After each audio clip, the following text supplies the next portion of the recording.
morgues, non? Nous ne sommes pas dans des morgues. Dans des cimetières, s'il y a où il y a la calmie, silence. Mais nous respirons même. Faut s'acheter. C'est cela qu'on peut bien prêcher. Est-ce que les choses qu'on est tenté d'écouter, ce sont des choses qui réveillent quelque chose?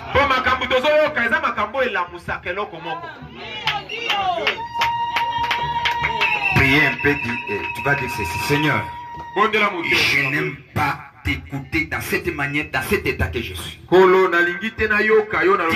Dis-lui comme ça. Que Seigneur, je n'aime pas que je t'écouter de cette manière que je change. Donne-moi une atmosphère capable de te saisir, d'être en esprit. Et je chasse ces démons.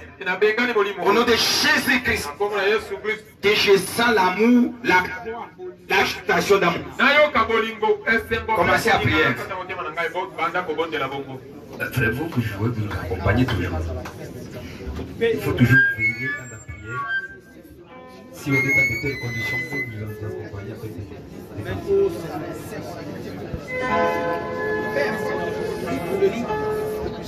Et croyez ce que tu es tenté de lui dire. Croyez ça, et attirez cette atmosphère-là. La joie et autres. C'est à toi de créer. C'est à toi qui va faire à ce que tu puisses réussir quelque chose. C'est toi-même.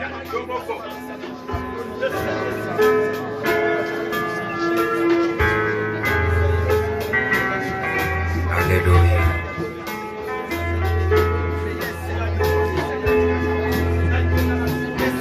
Père Céleste, tu as dit que nous sommes des créations qui créent. Puisque tu es vivant dans notre vie. Et nous croyons que tu es présent ici.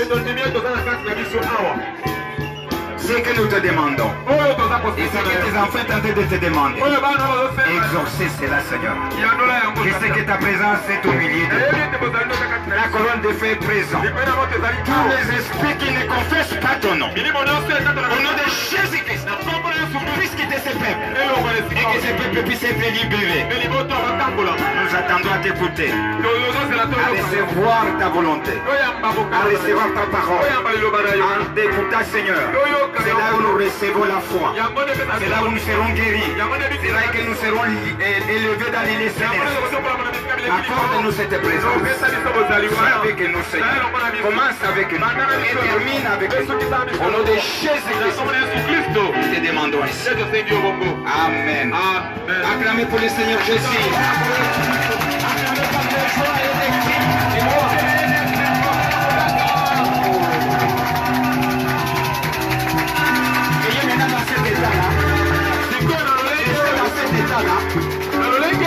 Manifester comme tu es un homme qui vit. Et c'est comme ça. Et vous voulez que vous recevrez quelque chose.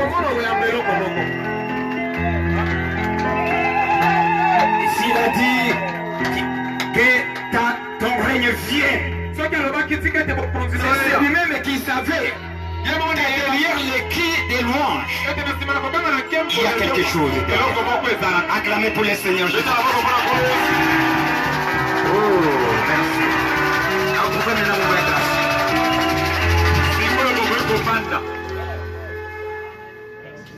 Maintenant, vous allez maintenant veiller. Toi-même, tu vas veiller pour garder cette attitude-là, cette atmosphère-là. Merci. Nous laissons le rapport de l'école de dimanche. Ne manquez pas chaque fois s'il y a quelque chose qui parle vous concernant, dites toujours Amen.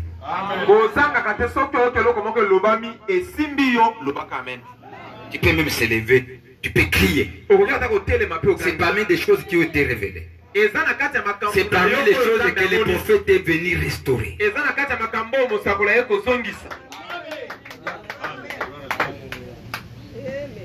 N'ayez même pas honte.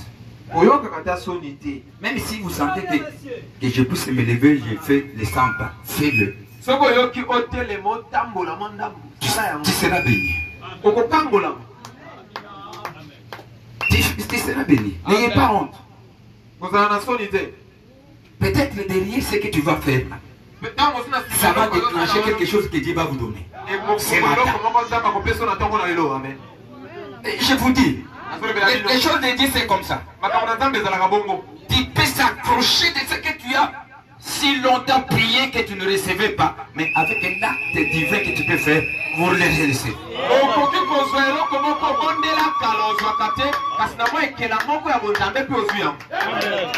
Comme ça. N'acceptez pas que Satan puisse vous faire agenouiller, lier sur ta chaise. Non.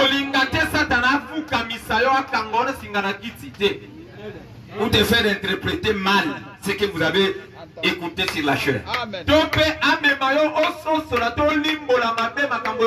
Le pasteur avait dit nous sortons puisque nous cherchons des maris ou nous cherchons des femmes. Non! Rejetez ça, ce n'est pas de ça. Il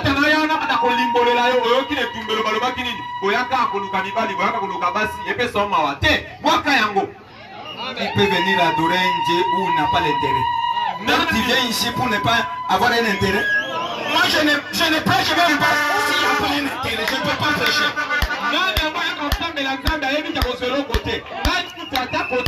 Je ne peux pas le faire. Venir adorer un Dieu qui ne me donne pas ce qu'il m'a promis de me donner. Non, je ne peux pas l'adorer. C'est une voie. Nous adorons puisqu'il y a un intérêt. Je l'ai déjà prêché pourquoi nous suivons Jésus. Puisque le prophète là aussi prêché. Il y a un intérêt.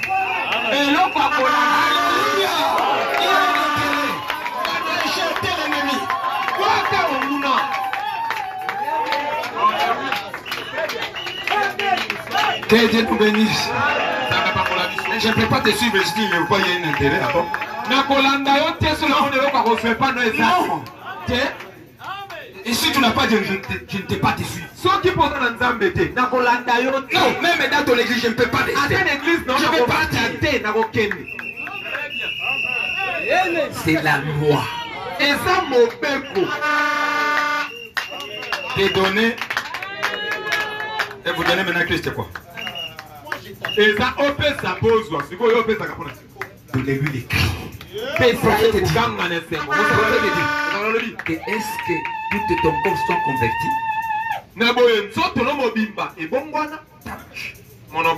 Tes mains, tes pieds, tes yeux, tes oreilles. Est-ce qu'ils sont déjà convertis? Si tes mains sont converties, tu commenceras à faire quoi? La bouche qui est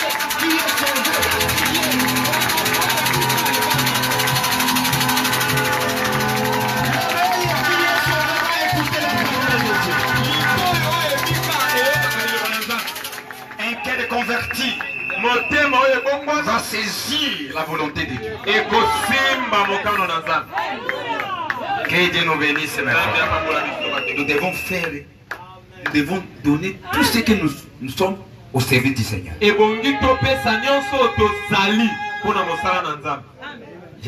J'ai même besoin de vos cris.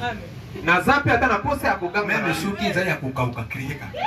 On peut changer pour même si tu as des cris, je vous dis que Dieu nous bénisse. Vous savez, les bénédictions viennent en criant, dans des joies, dans cet état-là. C'est cela que vous attirez.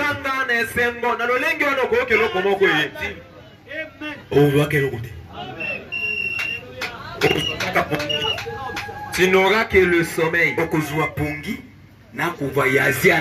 En esprit.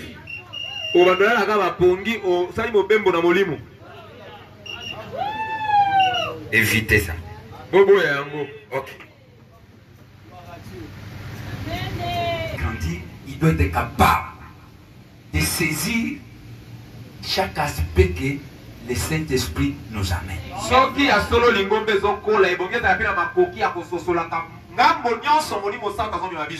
Il y a des fois, il peut inspirer des directeurs de chants à des chansons calmes pour que vous puissiez déglier l'esprit. Amen. Olembi. Amen. Okolemba. Écoutez même les significations de ce que la chanson est en train de vous parler. Nous ne chantons pas pour chanter seulement pour que les gens dansent. Non, nous chantons pour que nous puissions saisir le message qui est dans le chant.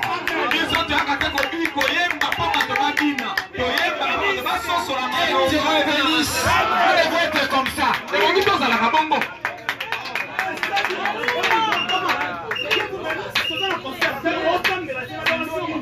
Que Dieu nous bénisse. Que Dieu nous bénisse. Et ça, bongo.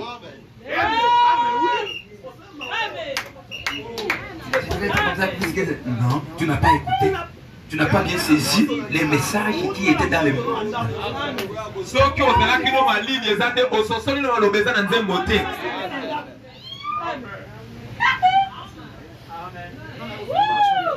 Que Dieu nous bénisse. La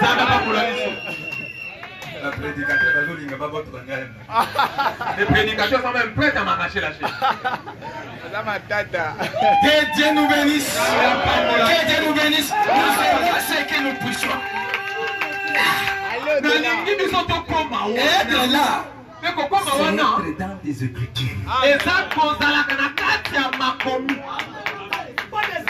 Pas des émotions. C'est cela qui crée et qui amène la vie.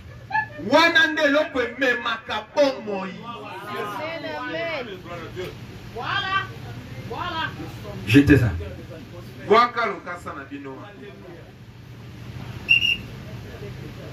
Que Dieu nous bénisse. Et beaucoup de gens vont rester. Si le prophète a dit quelque part ici, il dit ceci. Je pense que c'est l'enlèvement. C'est moi. Ça peut passer peut-être jusqu'à 9h comme ça, à 16h.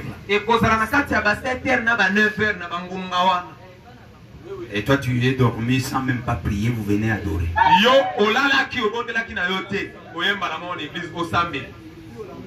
Où on est en train de parler des choses profondes qui amènent la guérison de ces corps. Il n'a même pas prié.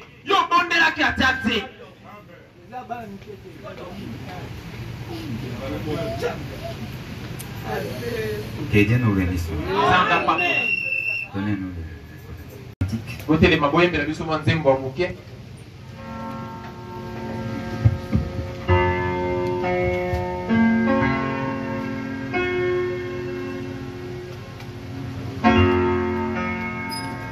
Ô Seigneur, bénis la parole que nous allons jouer.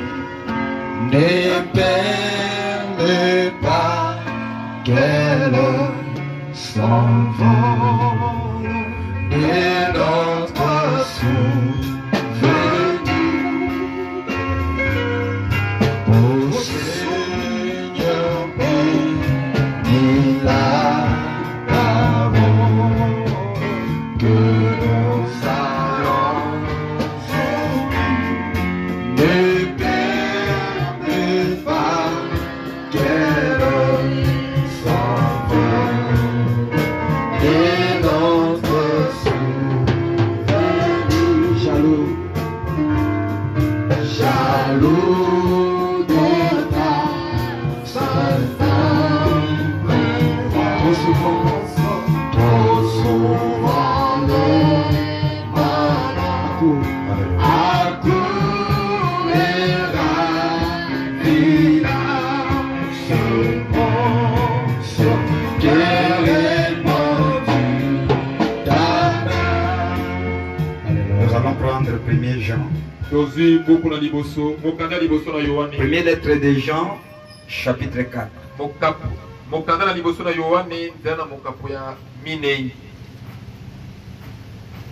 Nous allons commencer au verset 7 jusqu'à 13. Nous allons sauter 16 à 21.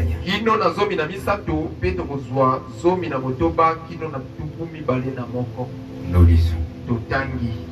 Bien-aimés, aimons-nous les uns les autres, car l'amour est de Dieu. Quiconque aime est né de Dieu et connaît Dieu. Balingami tolinganaka bamoko pe basusu poete bolingo euta na bonzambe pe ye oyo alingaka abotama uta na nzambe pe ayebi nzambe. Celui qui n'aime pas n'a pas connu Dieu, car Dieu est amour. Ye oyo alingaka te atikala koyeba nzambe te, bonzambe aza bolingo. L'amour de Dieu a été manifesté envers nous à ce que Dieu a envoyé son Fils unique dans le monde, afin que nous vivions par lui. Bolingo na nzambe etalisamaki epai na biso na nzela ya botindami ya mwana na ye moko na kati na mokili po ete biso tobika na nzela na ye. Cet amour consiste non point à ce que nous avons aimé Dieu, mais à ce qu'il nous a aimés et a envoyé son Fils comme victime expiatoire pour nos péchés. Pe bolingo wana eza te ete biso nde tolingaki nzambe, kasi yende alingaki biso pe atindeli biso mwana na ye lokola mbeka mpona bolimbisi ya masumu.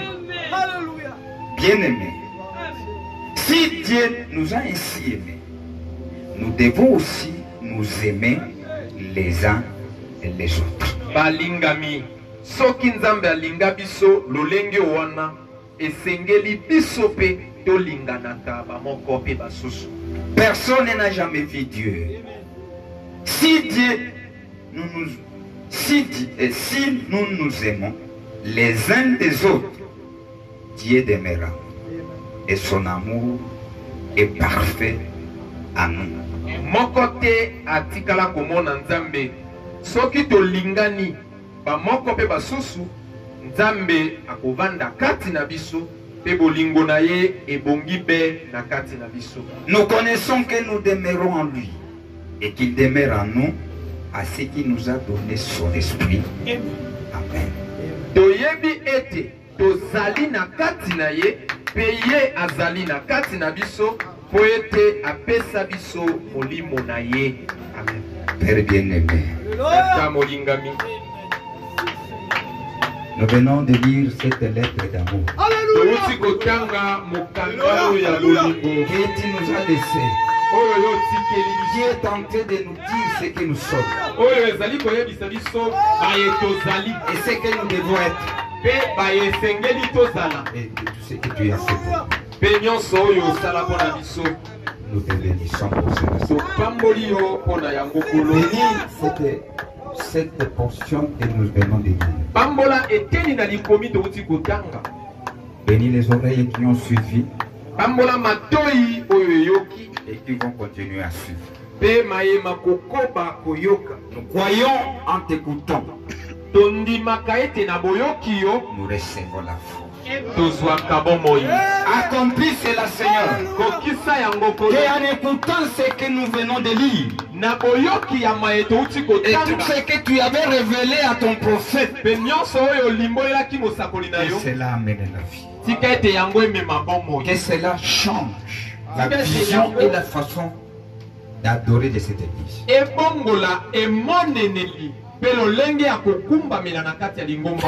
Aide-nous. Donnez-nous cet amour divin dès aujourd'hui et que les choses changent. Nous te bénissons puisque tu es avec nous. Au nom du Seigneur Jésus. Amen.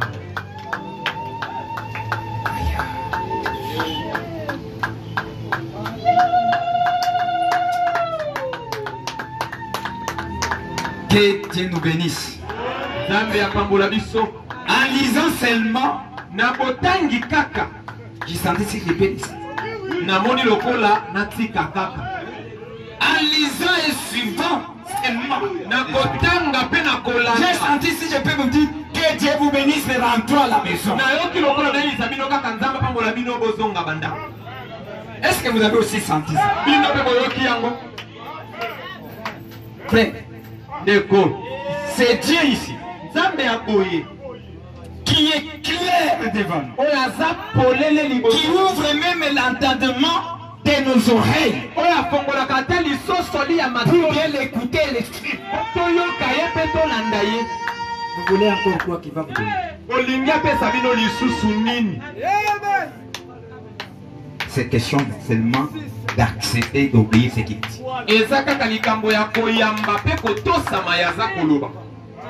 Et d'abandonner tout ce que nous pensons. Tout ce que tu es en train de penser de toi. Et ta façon de rejeter ça. Prenez ce que tu dis. C'est tout. Et ce qui je vais le répéter avant de continuer. Suivez bien. Bien aimé.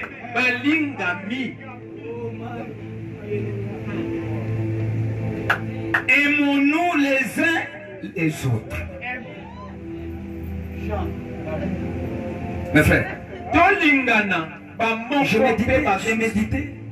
Pourquoi Dieu a voulu amener ces gens à la montagne. Puisque tout ce qui est à la montagne est vu de tout le monde.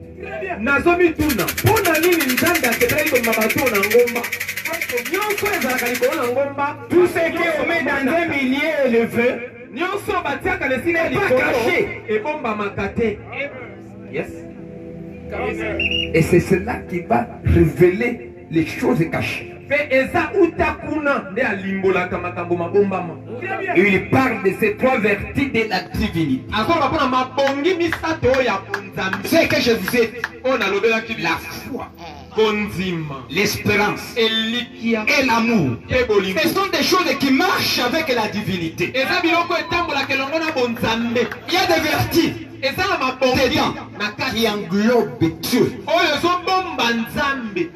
Et ça est allé être révélé à la montagne. À quel moment? Au moment où Dieu est en train d'adopter son enfant. Il dit, vous devez l'écouter. Tout en lui. Que Dieu nous bénisse. Que Dieu nous bénisse, mes frères. Bien aimé.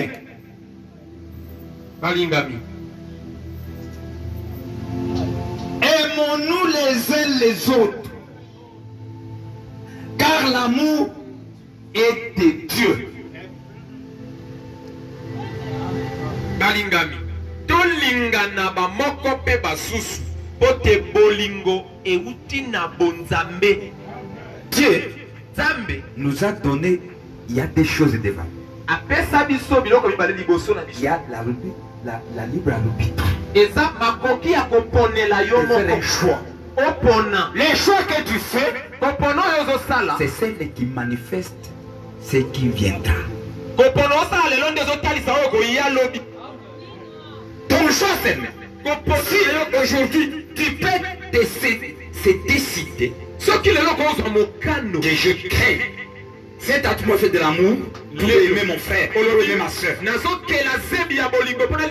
ça va créer quelque chose dans vous. Vous verrez. Pourquoi je l'ai dit? Le prophète dit ceci, que la vraie religion était le sambo ya solo et les sali, c'est l'amour. C'est que nous ne devons pas chercher notre religion en dehors de la religion d'amour.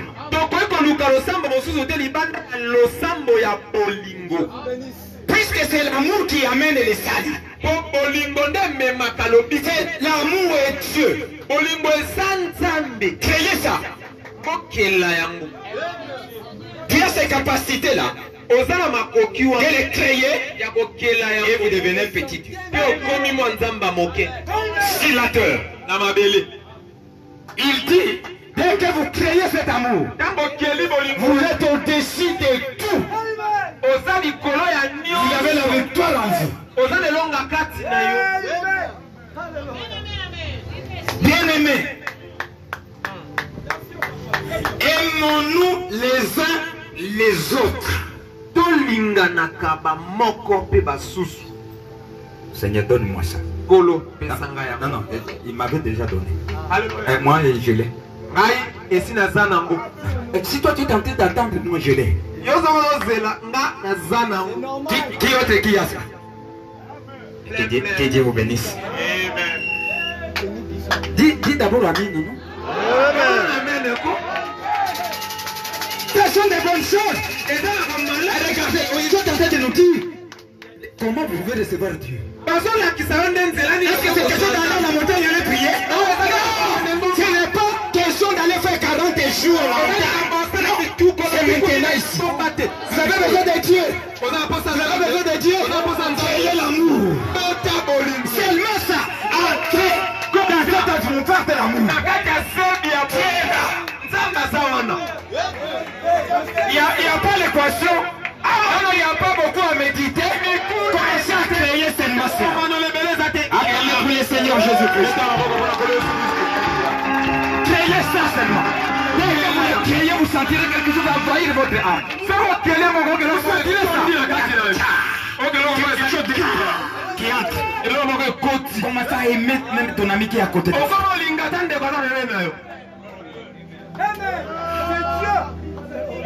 Mais ça que c'est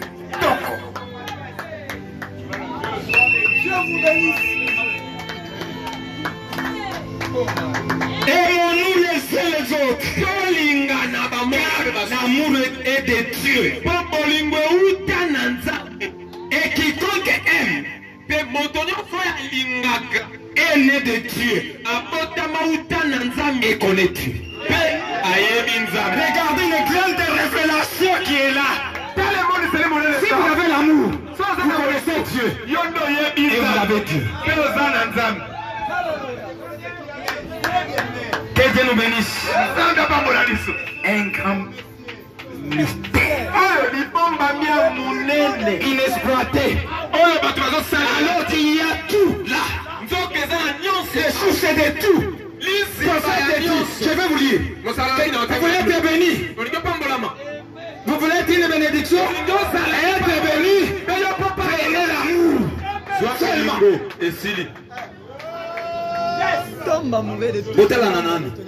Est-ce que tu as Benda?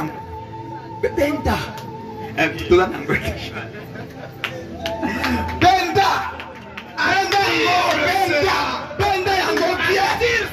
Créez cette atmosphère. Tu es capable de créer ça. Ça va chasser toutes choses qui est là comme ça. Ça va chasser tout. Créez seulement. Mettez-vous d'abord. Créez ça seulement. Vous regardez de près, vous créez ça. Créez. Petit créateur. Créez ça seulement. Vous verrez que l'ennemi va quitter pour partir. Ne peut pas résister devant l'amour. L'amour est au-dessus de tout. C'est ça la perfection.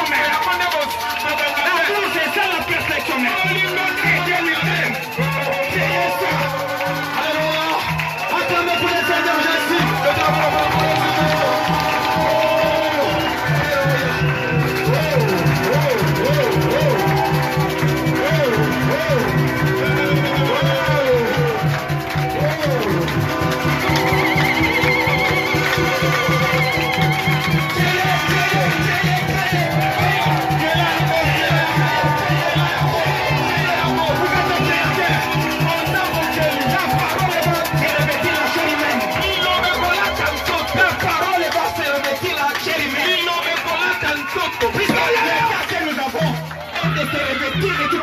De Dieu, et tout ce que Dieu a dit, ça va se manifester. Alléluia. Alléluia. Qui a senti ça? Soyez bénis. Alléluia. Conservez ça, gardez ça. Je le sens moi. Mettez-vous maintenant assis pour que nous puissions bien suivre.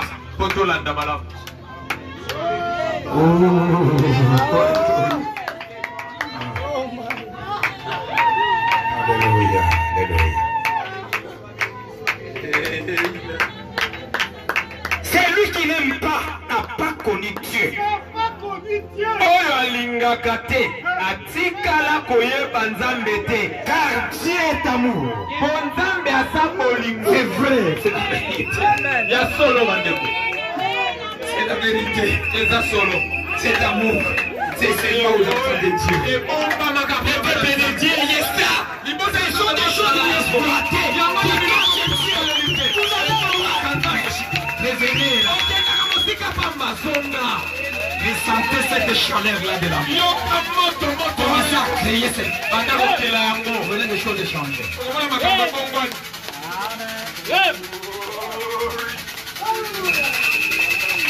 L'amour de Dieu a été manifesté envers nous à ce que Dieu a envoyé son Fils unique dans le monde. Olingo na Nzambe etalesami maki epana biso na ndenge atindaki mwana na ye alikinda na mokili. Cela a été déjà accompli. Yango esi ekokisi. Il montre réellement que Dieu nous a aimés. Etalisi ya solo Nzambe alinga. C'est pour ça que nous avons reçu Jésus. Bongo nde toyamba Yesu. C'est vrai. Ya solo Dieu nous a aimés. Lola elinga biso. Dieu elle est là, il nous a aimés. Nzambe elle est là alinga biso. Il a dépêché son fils. C'est pour cela que nous ressentons ce que nous ressentons. Il n'a pas échoué. Cela est fait. Voilà. Mais il dit, enfin que nous vivions par lui. Mais là, comment nous allons vivre à lui? Créer cet amour. Puisque c'est nous maintenant qui vont créer. La Bible dit, continuons. Cet amour consiste non point à ce que nous avons aimé Dieu. Non, non. Non. Moi je ne l'ai pas aimé. Mais à ce qui nous a aimés et a envoyé son Fils comme victime expiatoire pour nos péchés.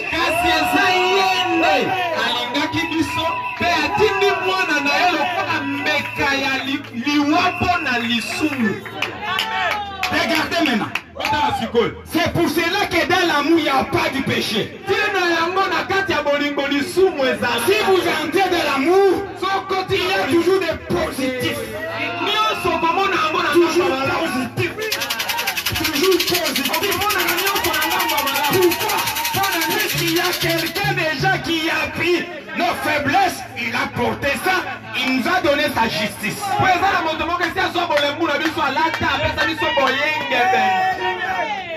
Il n'y a pas de péché dans l'amour.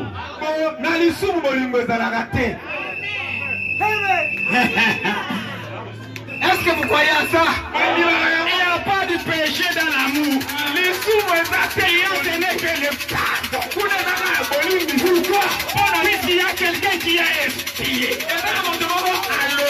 Tout ce qui est expié, ça reste vie. Et puis il n'y a pas même pas de traces. Voilà l'amour. Voilà la perfection. Voilà où Branham nous a laissé. Voilà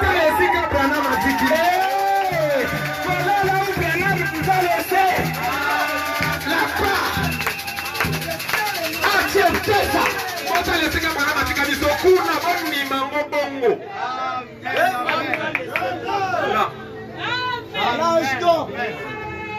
Vous savez, c'est la chose que Dieu a placé en nous qui est tenté de tirer la profondeur qui est à l'éternité. C'est pour cela que nous portons même notre résurrection. À nous. La chose qui est à nous là, c'est celle qui est à l'éternité.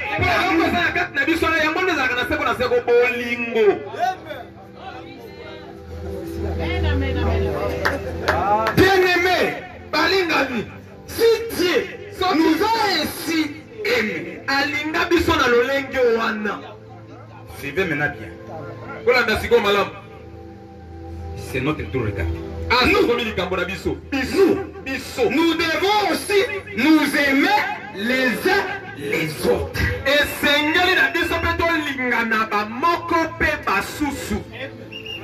C'est que si tu n'as pas l'amour, tu n'as pas Dieu.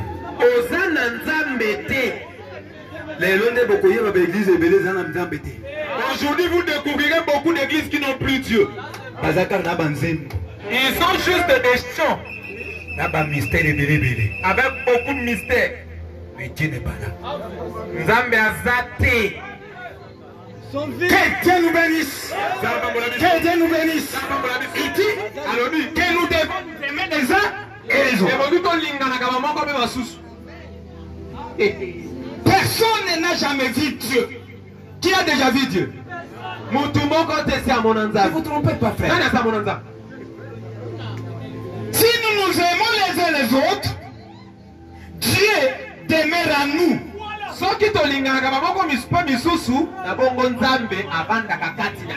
Son amour est parfait à nous. Regardez la divinité dans les hommes. La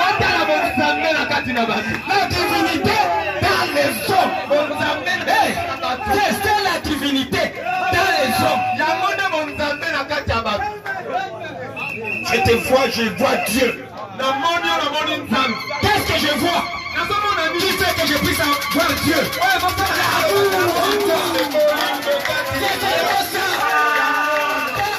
d'autre chose. C'est pour cela que je m'a dit, Seigneur, qui peut me priver de tous les dons.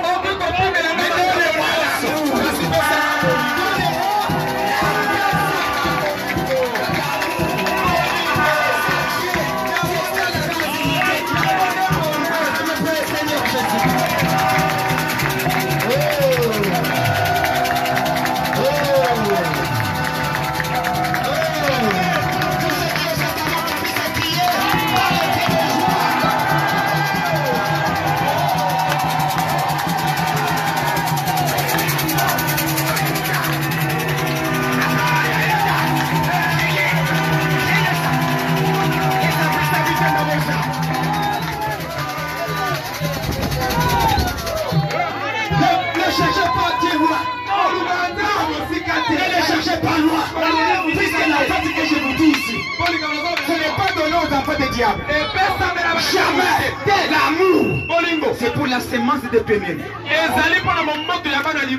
Tellement. Pas de caïa.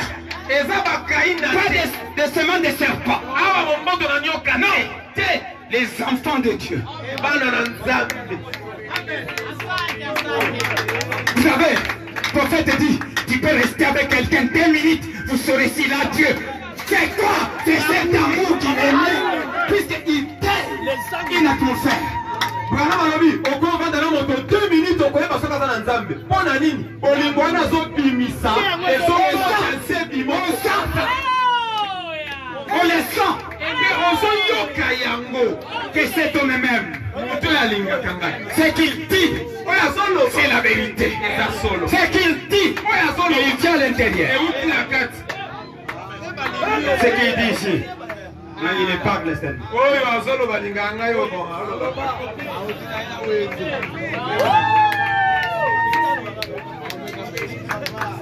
Et on vous laisse parler seulement.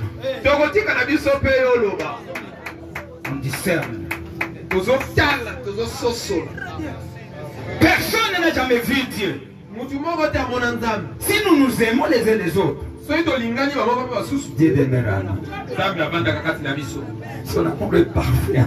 Nous connaissons que nous t'aimerons en lui.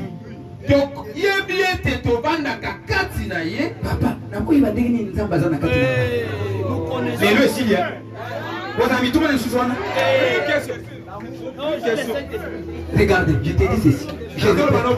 L'amour ne regarde pas tes faiblesses. Puisque tu es au-delà de ces faiblesses. Mais Dieu et moi, je saurais que j'ai Dieu si je sens l'amour.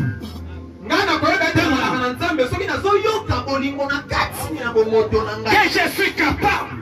Que le frère a fait quelque chose, je suis capable de le pardonner. Je sais que je suis disponible. Même s'il n'a pas dit à moi, je pardonne déjà.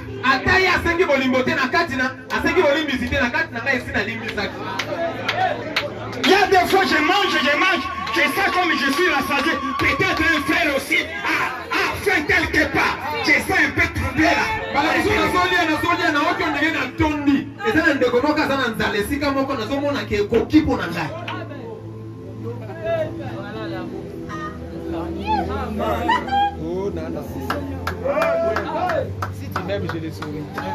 Nous connaissons que nous demeurons en lui. Et qui demeure en nous. À ce qu'il nous a donné son esprit. Et nous avons vu. Et nous attestons que le Père a envoyé le Fils comme sauveur du monde.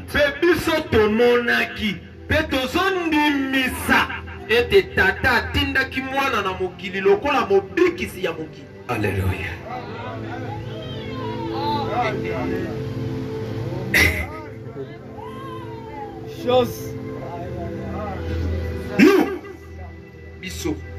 Nous avons connu l'amour que Dieu a pour nous.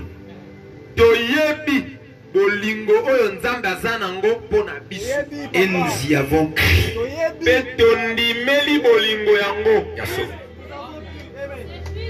Personne ne peut contester ça. Jamais.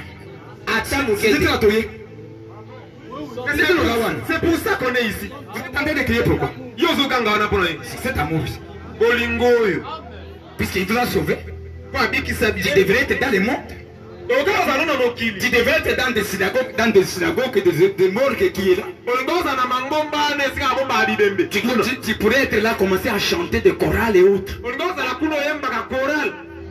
Frère, décidez aujourd'hui d'aller dans le monde, tu ne sauras pas.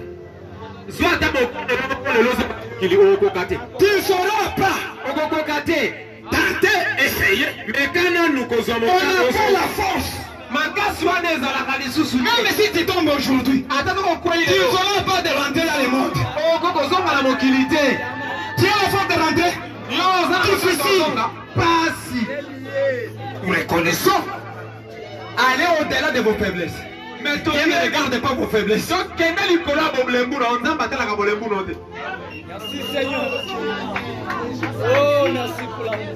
Dieu est amour.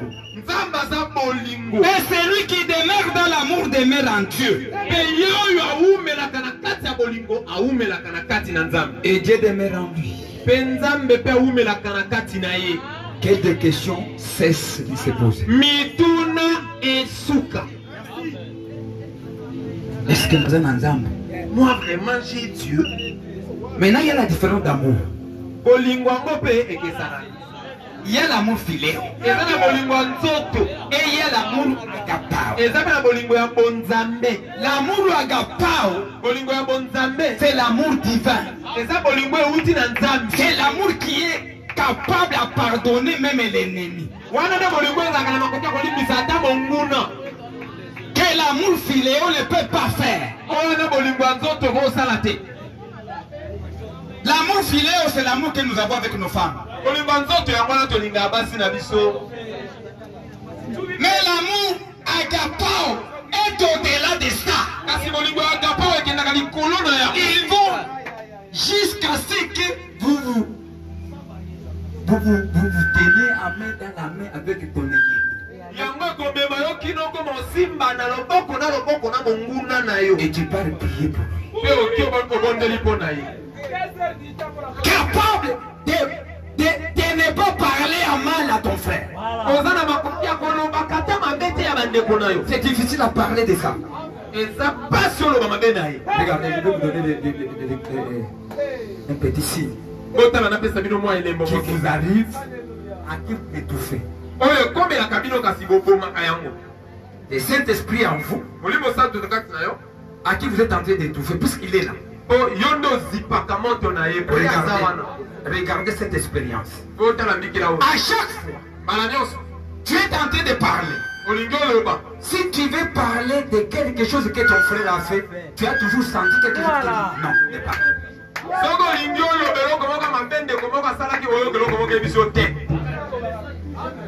Des fois vous vous étouffez, ça vous parle. C'est ça les choses qui est en train de vous retarder dans le voyage. Pour que Dieu ne puisse pas manifester tout ce qui doit destiner. Vous devez toujours écouter cette voix intérieure. Ne parlez pas, vous vous arrêtez. C'est souvent, si vous voyez, on cause. Je veux parler quelque chose de Dieu. Oui, oui. Arrête, j'arrête. Oui, oui. Que Dieu nous bénisse. C'est pour cela que les enfants qui ont déjà l'amour de Dieu, c'est difficile à les connaître et à les comprendre.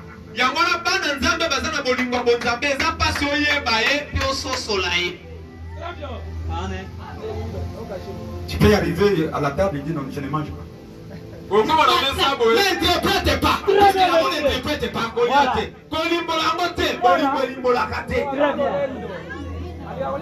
Ce n'est pas chaque fois que nous venons à la maison que nous devons manger. Non. Si je fais, je dis, je fais, prépare-moi à manger.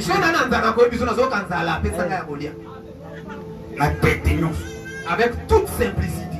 Mais nous devons, je veux aussi avoir la révélation de la personne que je vais dire que j'ai Nazananta. Ce n'est pas n'importe que je peux dire. Je dis à celui-ci, il va comprendre. Mais l'autre ici ne comprendra pas. Au lieu que je puisse amener la malédiction sur lui, je ne parlais pas. Puisqu'il adore la manger. Lui, il calcule à la cuisine, qu'est-ce que je vais donner là? Le Saint-Esprit nous donne ça. C'est mon appel.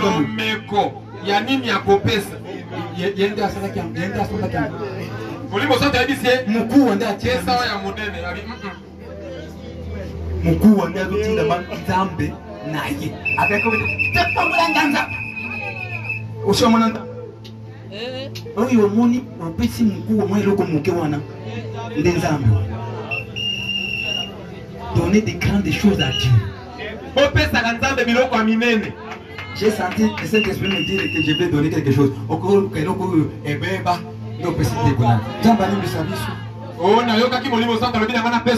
que Dieu nous pardonne.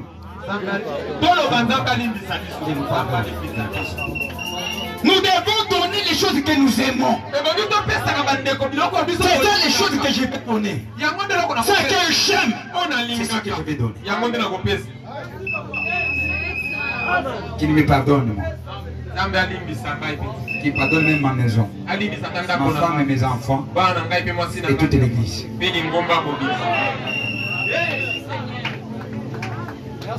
Cette année, c'est une année de décision. On nous a dit que nous devons crier.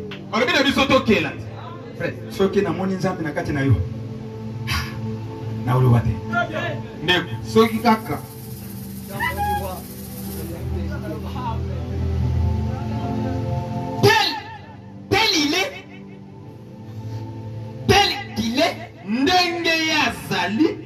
tel nous sommes aussi dans ces balais.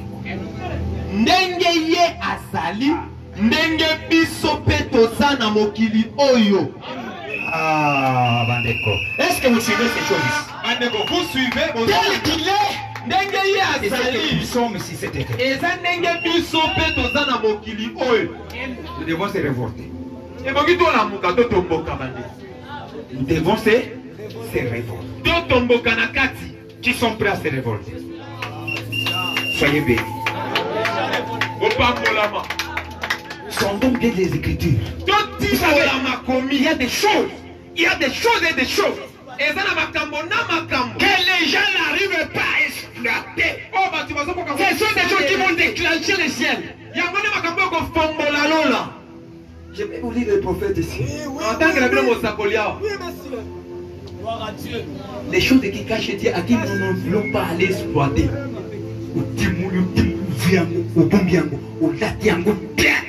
makambo ebombaka nzambe tolingi kosalela te vous creusez vous vous revêtez de ça Tel qu'il est, tel nous sommes aussi dans ce monde. ndenge ye azali ndenge biso mpe toza na mokili oyo C'est dans cela que l'amour est parfait à nous. eza na nzela wana nde bolingo ebongi mpe kati na Afin que nous ayons de l'assurance au jour du juge. po ete tozala na kondimisama to tobanga te mokolo ya kosambisa La crainte n'est pas dans l'amour, c'est vrai. somo to kobanga ezalaka na kati ya bolingo te Mais l'amour parfait bannit la crainte. kasi bolingo ebonga mpe ebomaka kobanga Ce que je crains, c'est ce qui m'arrive. oyo nabangaka Connaissant ça, je ne peux pas craindre. lokola nayebi mongo Je vais nakobanga te nakokutana na likambo Je vais affronter. nakokutana na Cette année, je vais affronter. mbulo eza mbulo ya kondokana Cet amour, bolingo wana comme c'est une chaleur qui va envahir mon âme, lokola je vais ezali affronter ça. moto moko ekotana molimo na Je ngai vais affronter ça nakokutana mpenza na yango pour que cet amour puisse me baptiser. po ete bolingo wana epesa ngai batisimo C'est cela que je vérifie. C'est Dieu là. n'est pas Dieu d'Abraham. nakomona kotala soki nzambe wana aza nzambe ya abrahamu te Voilà des décisions des hommes de Dieu. tala mikano ya bato na Les enfants de Dieu. bana na nzambe Je ne ferai rien si je ne crée pas cet amour. mbula oyo nakosala eloko te soki nakoki okela bolingo wana te La crainte n'est pas dans l'amour, mais l'amour parfait bannit la crainte.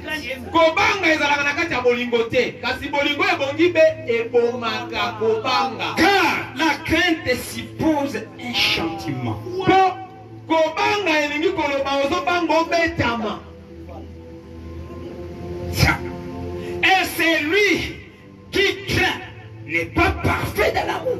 mpe moto ya bangaka nano abongi bete na kati ya bolingo Pour nous, mpona biso tolingaka ye parce qu'il nous a aimés les premiers. mpo ye nde alinga biso moto ya liboso Dis à ton frère, dès maintenant, nous chassons la crainte. yebisa ndeko no bandabengani kobanga Je chasse ça au nom de Jésus. Je vais réussir. na kolonga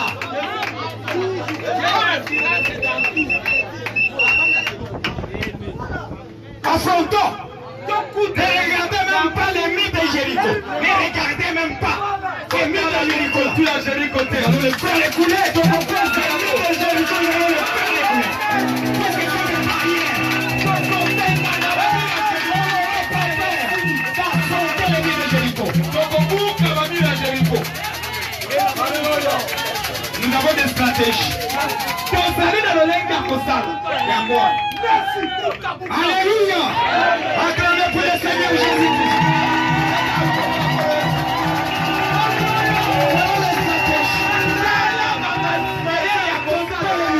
mayele ya kosalela babuka Et là, nous allons commencer à les faire tomber ici. Là, mon tabernacle, d'abord, ici. bitutu wana tokobana kobuka wana awa bana Dans cette année ici, kuna oyo qui est prêt à faire tomber les murs? nani ebelemi abuka bitutu Ok. D'abord, la première stratégie, rejeter la crainte. mayele ya liboso bapesi biso waka bibanga banga Qui est pour nous? Ils nous ont appelés pour un service. Nous sommes là pour les servir. Nous sommes là pour élever l'amour. Écoutez, même la commission que nous avons, nous arriverons à bien le faire d'abord avec l'amour. Qu'est-ce que le prophète dit? Le prophète dit ceci. Si nous voulons que la commission ait l'influence, les messages aient l'influence, il y a quoi? Suivez. Je commence par là. Vous voulez que la commission ait l'influence au ventre? On commence à creuser. Alléluia! Ne cherchez pas autre chose.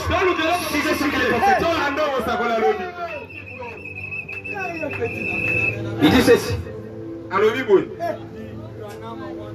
Préparez ça, frère. Il dit pour que les messages aient l'influence sur les gens.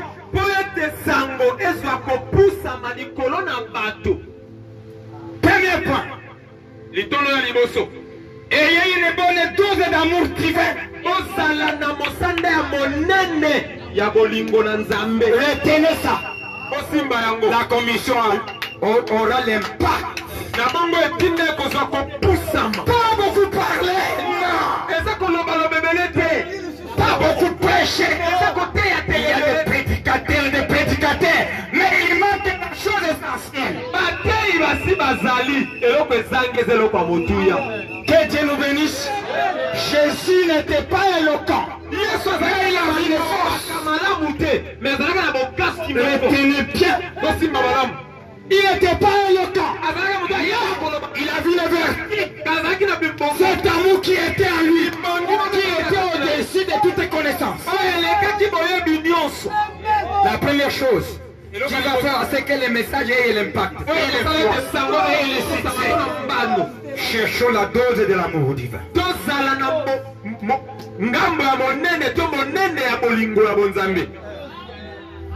Qui a bien retenu ça?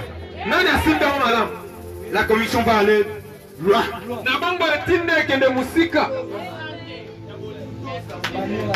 Deuxième point.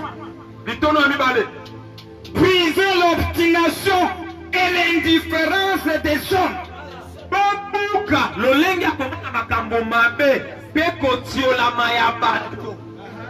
Que Dieu nous bénisse. Regardez l'esprit que Dieu nous a donné. Alléluia. De marcher au milieu. Et laisser chacun manifester ce qu'il avait placé. Alléluia.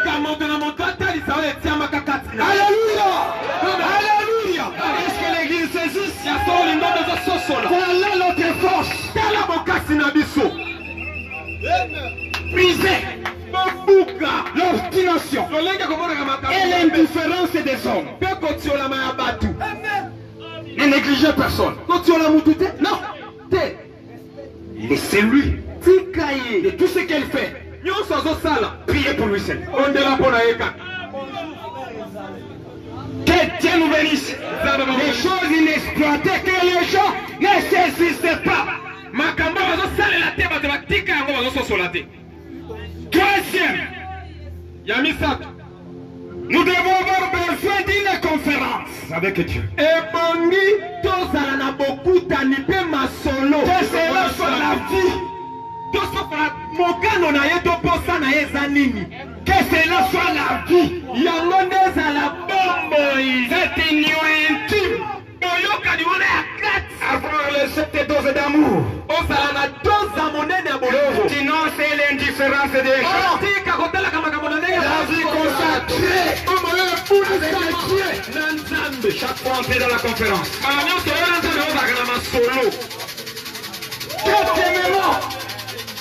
Quatrièmement, réunion de prière universelle.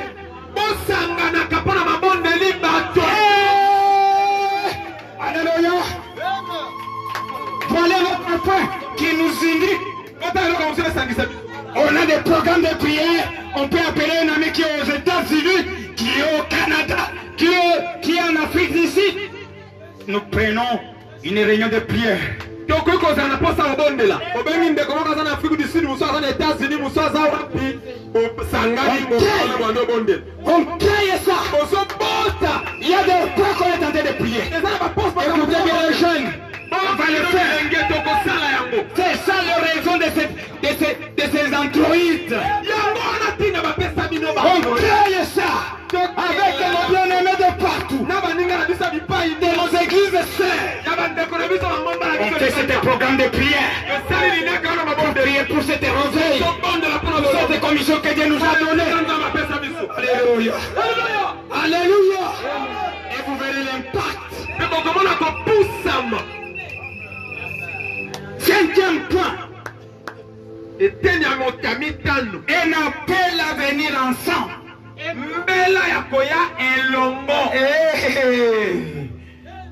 Que Dieu nous bénisse. Que Dieu bénisse tous les jeunes qui viennent le vendredi. Qui nous ajoute encore d'autres choses à l'intérieur. Que Dieu nous bénisse. Vous allez les trouver. Tu peux se lever, frère. Lisons ça. Avec les prophètes. Les conférences prêchées le 28 février 1960. Commencez paragraphe 34. Bandana paragraphe 34. Suivez ce que votre prophète est en train de dire.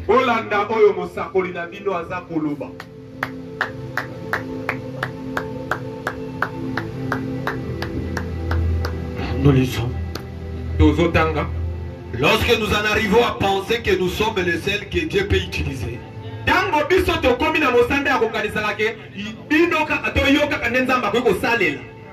nous ferions mieux de convoquer une conférence. Dieu avait envoyé Jésus son fils pour mourir pour chaque membre du corps de Christ.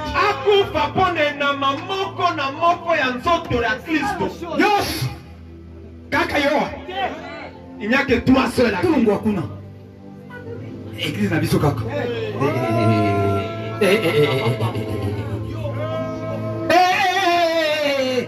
Il est mort pour tous. Tous les enfants de Dieu. Il n'y a que vous ici qui êtes les enfants de Dieu. C'est chez nous seulement, frère. Venez chez vous. C'est cela que chacun a tendance à retirer le brebis dont tu l'as amené chez vous. Là-bas, il n'y a pas Dieu.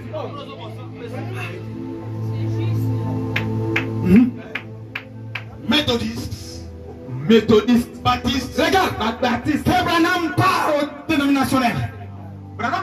Des fêtes et de croire à Christ. Et que comme leur sacrifice. Ce sont nos frères. Dis les prophètes Branham.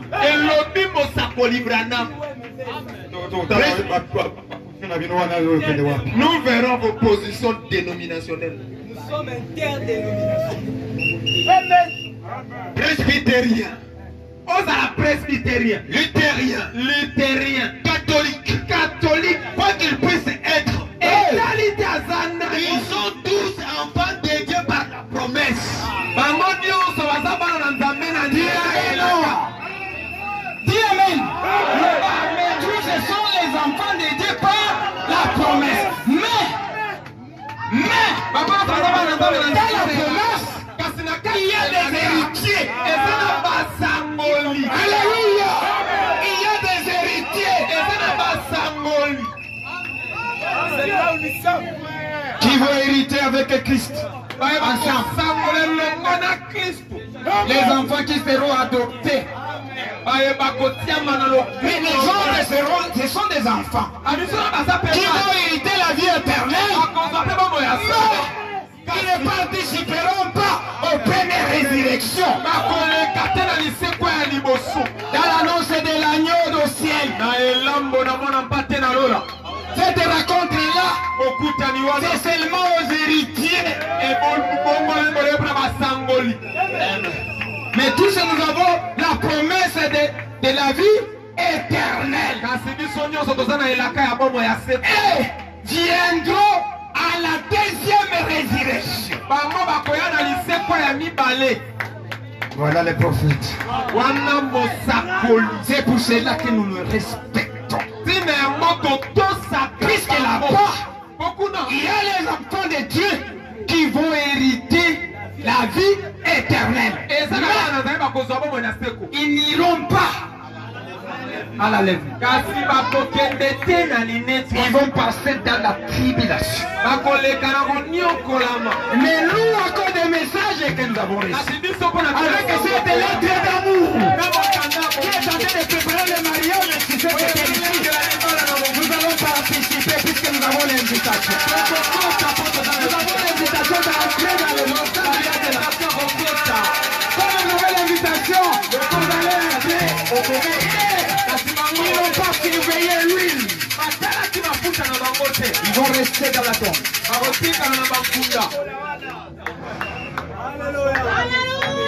Vous avez bien compris? C'est pour cela qu'on ne peut pas se marier avec eux. Tu risques de rater la lèvre. Hey! Alléluia! Saisissez bien. Continuez. Comment vont-ils attendre? On risque de ravir l'invitation. Donne-moi mon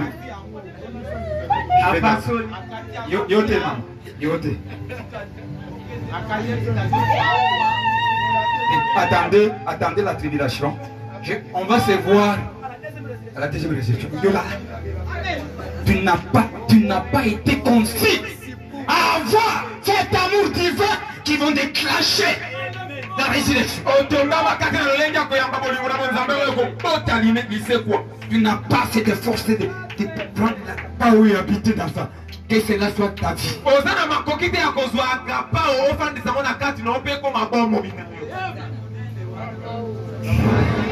Que Dieu nous bénisse.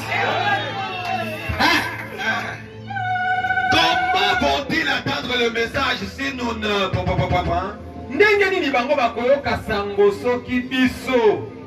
Si nous nous refroidissons, qu'allons-nous faire?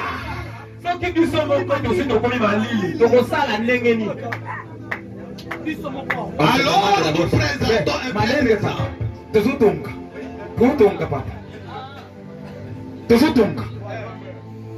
Si nous on est froid. Prophète dit ceci.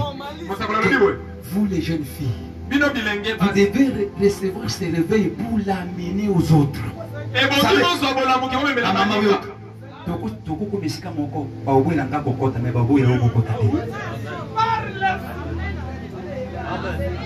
Oui, bon.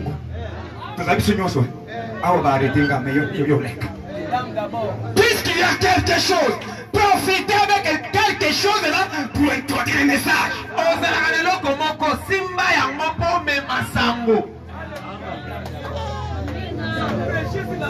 $20.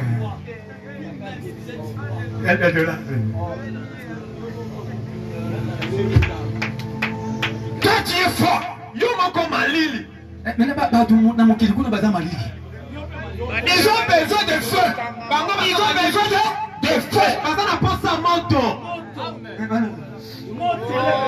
Alléluia.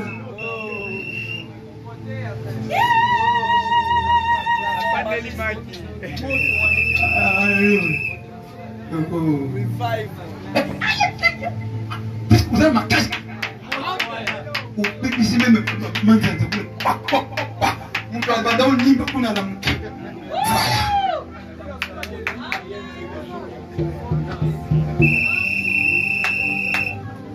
Oyo kasoni. Poya nini? Ne masomo zosala.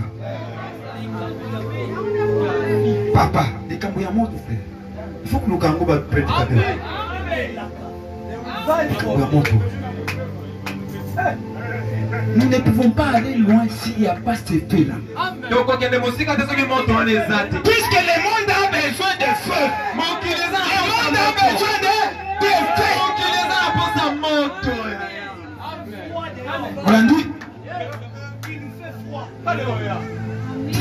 côté des jeunes qui empruntent tous les jours avec la parole. Timothée, que Dieu te bénisse. Recevez ces bénédictions. J'aime des jeunes comme ça. Les jeunes qui font des bruits. Non, on les appelle les pasteurs. Et eloko ya bongo okuzwa même makasi ya kosolana na mwasi ke olinga yete. Po oyoka zone. Ekoki mango moko. Na hivi sasa ndio ngana rote ya boy. Tena kama kama pasteur ou baona na ils ont passé. Et pas passé frère. Satan a solitaire. Que Dieu nous bénisse. Que Dieu nous bénisse. Le feu là peut chasser les démons. Le feu. Moto. Puisque le monde a besoin de ça. On va dire que c'est le temps pour la Canaï a changé. Kimbelekese. Non, quand moi-même, il va fiancer, n'a pas fiancé la vie. Je n'ai jamais suivi un frère ou une soeur qui vient de dire papa, ton enfant, il avait tendance à me toucher, c'est même ma mère. Papa, moi, non, pas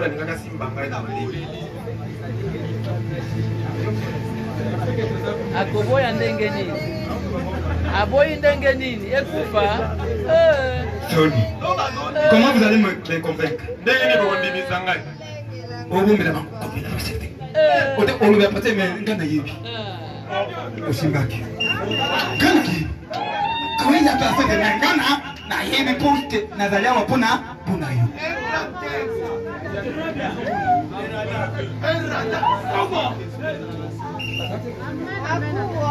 Bila bafanya ndio msimu wewe. Amna kisa Yesu silipa nanga ahibi kinga na zasi dibate au zile beba nanga. Azu ti ayubi kange pa nanga. Yibi sana mama na roki. Bazawa.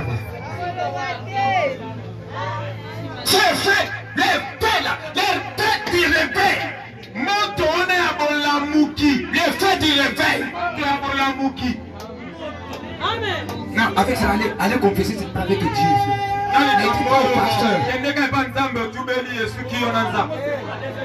Monsieur soyez même pas na sali déjà. Ubaki lukuta. Ubaki lukuta na yoko ubaki lukuta mais na tiki okakati. Ososoli na nubi. Na yawo ubaki lukuta. Osala ki yangute oyoki soli. Eyoka. Que Dieu nous bénisse mes frères. Ola na mwana wana. Ola na makambo.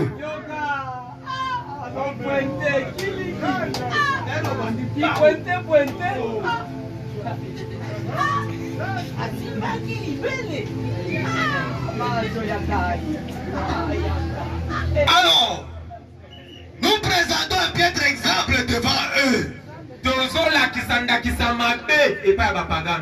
C'est pas l'état de se refroidir.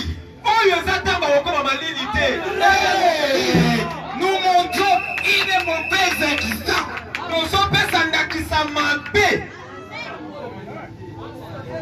Les jeunes filles, levez-vous d'abord. Comment on a dit que Bazaï est belé? Otelema. Otelema Maria. Dala. Dala tout le monde. Et puis les impôts, les affaires, c'est toute l'église. Ce n'est pas le temps de se refroidir. C'est le temps de se réchauffer. Je sais pourquoi. Je suis conduit comme ça par le Saint-Esprit. Vous devez vous regarder. Disez frère. Ce n'est pas le temps de se refroidir. C'est le temps de se réchauffer. Amen. Dites amen. Dites amen. Vous pouvez vous mettre assis. Les jeunes, mettez-vous.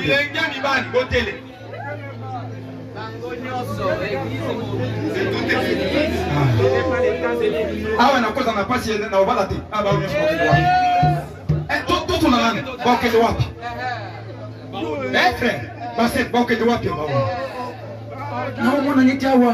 Pe olembi, ozongi moto, kwa ya libala. Bon, non, c'est boke de wapi.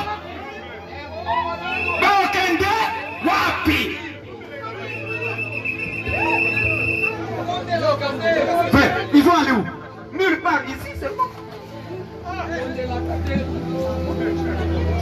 Malembe, Malembe. Tiens, nous bénisse.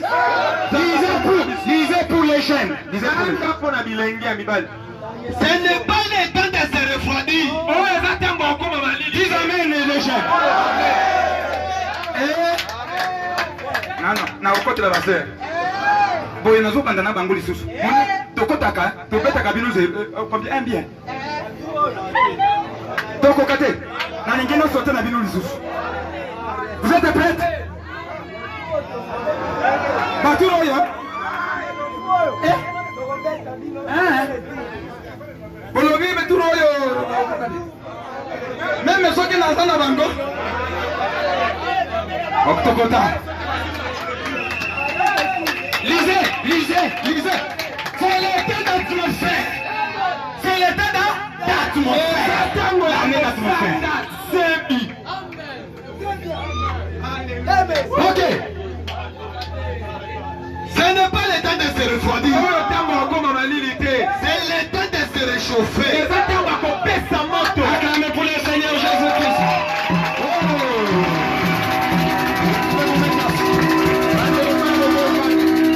Ok. Nous ne pouvons pas nous réchauffer avant de tenir une conférence.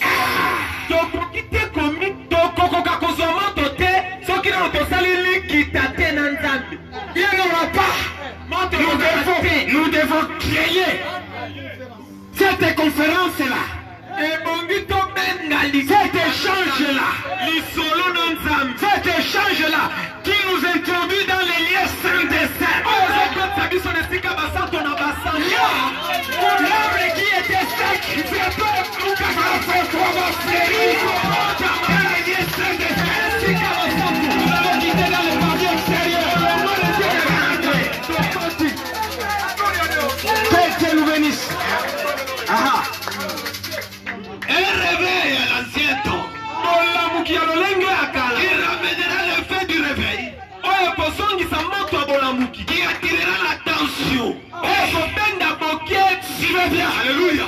Ça, c'est celle qui va attirer l'attention. C'est ça. C'est quoi?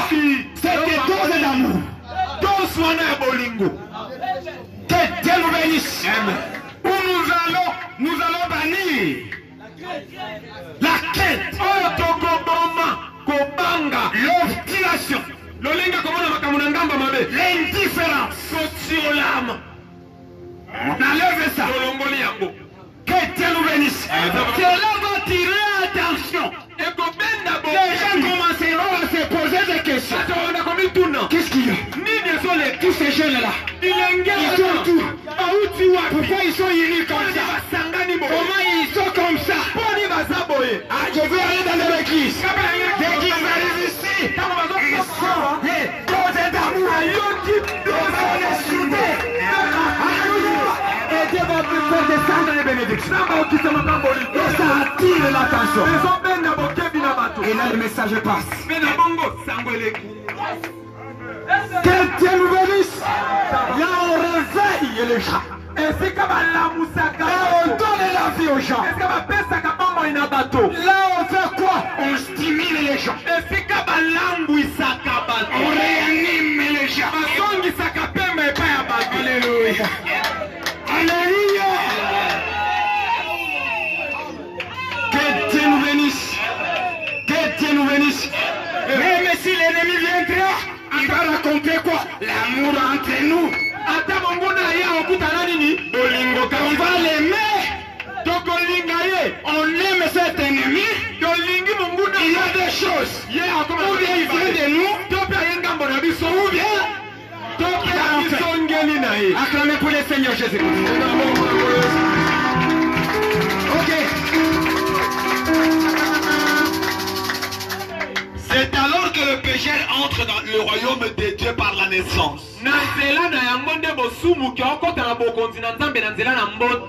Comment? Dès qu'il voit cet amour-là, Dieu décide de ses faiblesses. Il te fait ami à côté de lui. Lui, puisque toi tu as la vie, qui influence sa vie. Tu as le fait. Et lui il est froid. Il va sentir quoi? Cette chaleur-là. Voilà comment on sauve les pécheurs. C'est en parlant de mal de lui. Je le fuis, je le vis. Celui-ci peut gâcher mes enfants. Non. Tu ne peux pas aider quelqu'un comme ça. Il faut se rapprocher à lui. Aujourd'hui, on va manger ensemble. Il arrive là. Lui-même commence à dire, moi vraiment pécheur. Vous aimez la vertu. La sainteté. Aimer certaines vertus.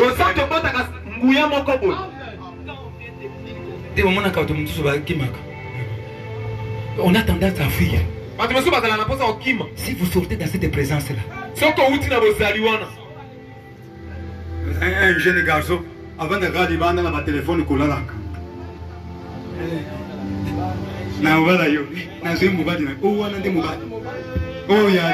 a téléphone. Vous avez posé à l'Ivala. Il faut toucher, à toucher dans nos touches. Il est au bout de la carte. Vous allez regarder. Allez faire d'abord, allez chercher d'abord l'esprit. Allez chercher d'abord le Saint-Esprit. Je vois que tu n'es pas né de nouveau. Je suis enfant des pasteurs. Allez d'abord prier d'abord. Si vous avez besoin de Kuba, je lui ai dit que Dieu te bénisse. Il lui donne les bienfaits. Bando mera mena miliki bien. Siko benda na moi super ulatia. Ulandia. Mwana za yeye kusoma miliki ali. Ajonge na zake pa faire ça. C'est kiza na lia ki na tuni. Quand un enfant de Dieu entre à la maison, tu lui donnes du lait et puis il rentre avec témoignage. Que Dieu nous bénisse. Terminé. Fini Sunday. Que les hommes commencent à voir les femmes de mauvaise vie. Et des hommes de mauvaise vie. Des pécheurs se repentir, changer leur vie, venir faire des restitutions. Bato bamona ete bato ya mibali ya bomo mabe basi ya mibali mabe ya bomo mabe basumuki baye babongoli bomo ina bango pe bomo ina bango ebongwani. Alléluia. Venir faire des restitutions. Baye bakomi kosongisa biloko ya bato bayiba. C'est comme ça la repentance. Bongo ndeko bongo ya hote bezala. Tout celui qui a gardé le casserole, l'assiette d'autrui. Yo muto bomba bantungu na balutu abatu. Va charger les abatu, charger les abatu.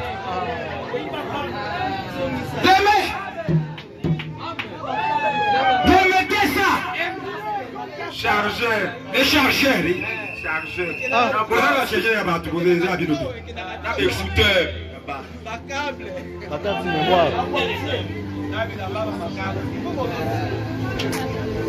Restituer.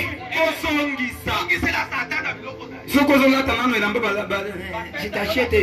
Il y a qu'à doser qui s'en va. Comment on a un côté?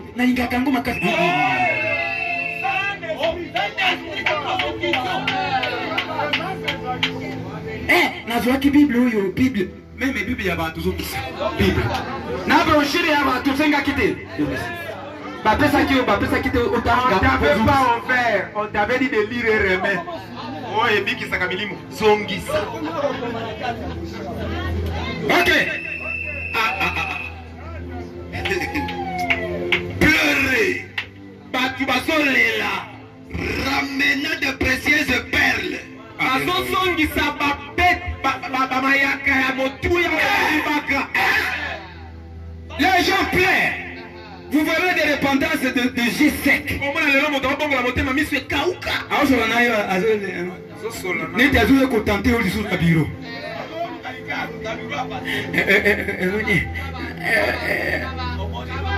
Satana balelaka ezuta na kati ya motema wini tiwana ya mabe. Tu détestes la mauvaise nuit.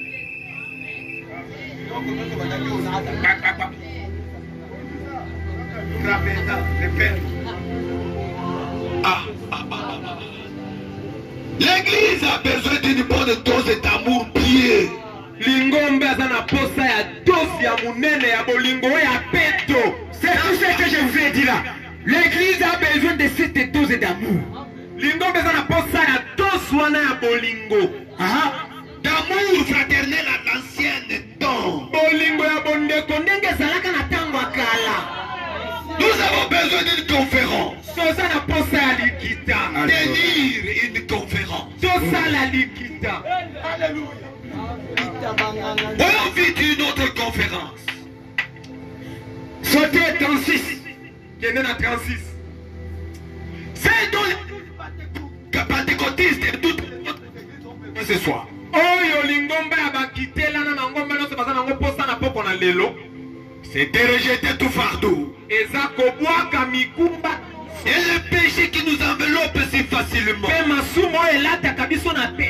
Pour courir avec persévérance dans la carrière qui nous est ouverte devant nous.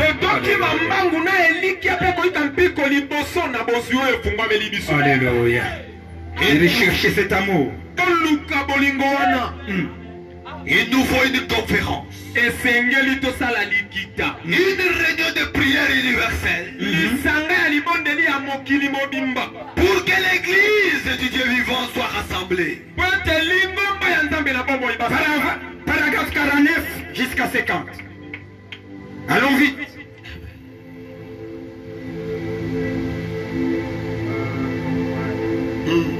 Je crois que le Saint-Esprit dit la nature du monde dans un homme ou dans une femme. Alombolaka lolenge albomaka lolenge ya mokili na kati ya mobali to mwa. Ça c'est la vérité. C'est une réalité. Mais là, il n'arrivera pas à détruire ça s'il n'y a pas de conférence dans ta vie.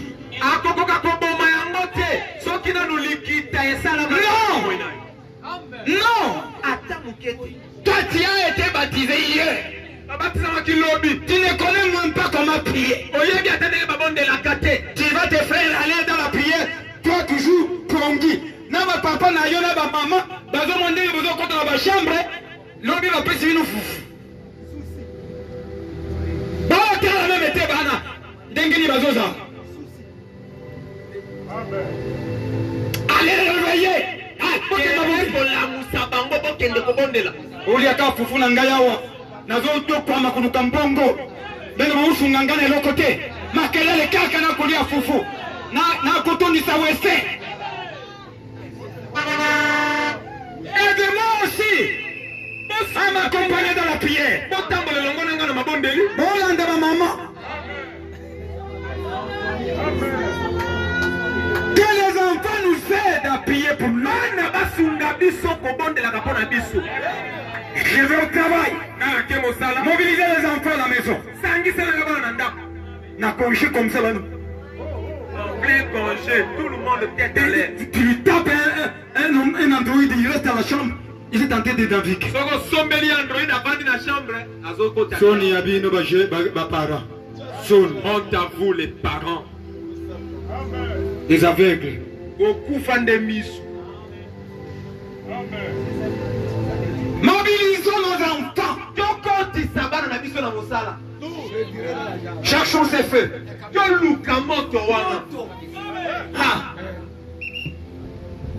Oui. Je crois que la guérison divine est valable. Je crois que la puissance du Saint-Esprit est aussi efficace aujourd'hui qu'à la Pentecôte. Lorsqu'elle a été déversée, je crois qu'elle démolit le mur de séparation. Et en Que le diable et tous les soucis du monde ne peuvent pas nous séparer de l'amour de Dieu qui est en Christ.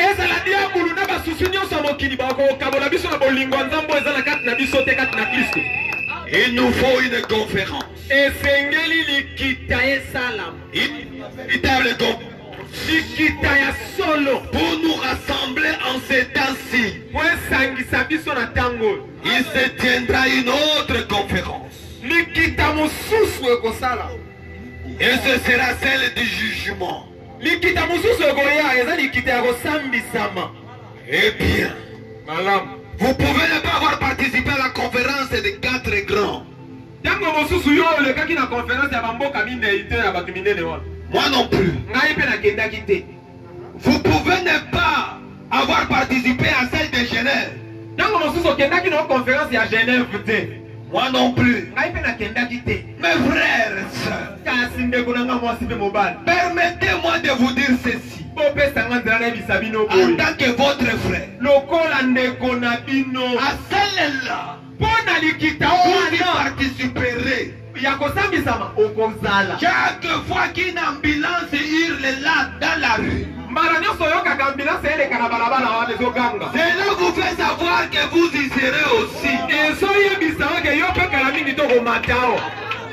Chaque fois que vous passez à côté d'un cimetière et que vous voyez une pierre tombale et quelque chose vous dit que vous irez à cette conférence-là. Chaque fois que vous entendez une voix vous avertit, celle de votre pasteur du haut de cette chair, là vous dit que vous passerez en jugement. Chaque fois que vous peignez vos cheveux et que vous envoyez des grisonnants,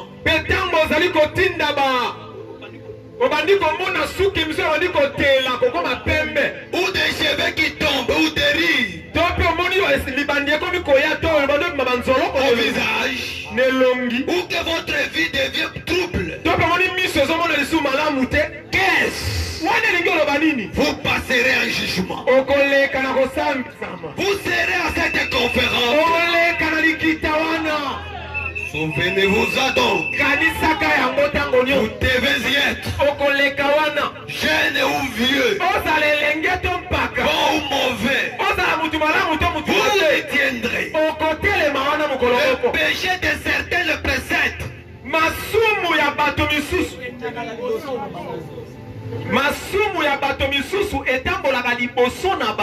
C'est des autres le suivent. Alléluia. Que Dieu nous bénisse. Que Dieu nous bénisse. Je tentais de chuter. Suivez. Cet amour ici. Cet amour que je suis en train de vous parler va aller au-delà jusqu'à ce que nous retrouvons des enfants de Dieu déchus.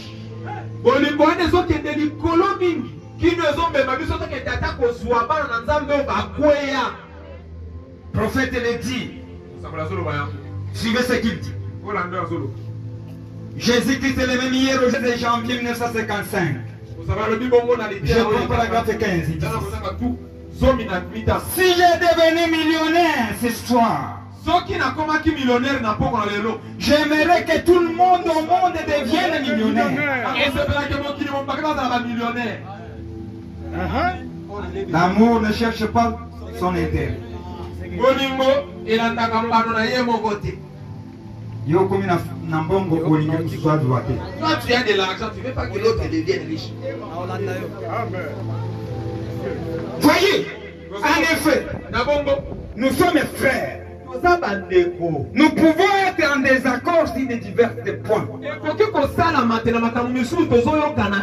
Mais nous restons toujours frères et sœurs. Nous aimons du moment que l'amour de Dieu est dans notre cœur. Même si on est ennemi, si nous en avions, enfin probablement que nous avons, Mais cependant, nous les aimons de toutes façons. Peu importe l'état dans lequel ils sont. Ce sont des enfants de Dieu déchus. Voilà. Mais ce sont cependant des enfants de Dieu. Et maintenant, ce soir, mon but est d'essayer de faire reposer votre foi sur la parole de Dieu. Afin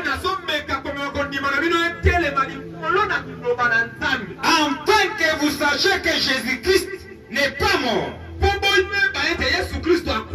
mais qu'il est vivant ici même à Kinshasa dans cette salle ce soir. Si seulement nous voyons ce qu'il fait, bien des fois, paragraphe 7, les gens aiment condamner quelqu'un qui ne s'accorde pas avec eux.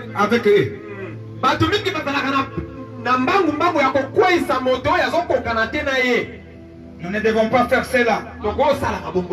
Nous pouvons être en désaccord les uns avec les autres. Mais cependant, être amicaux. Mais nous ne voyons pas de la même façon. Si je ne peux pas, en étant en désaccord avec un homme, continuez à l'aimer et appuyer pour lui et être en désaccord avec lui s'il est critique.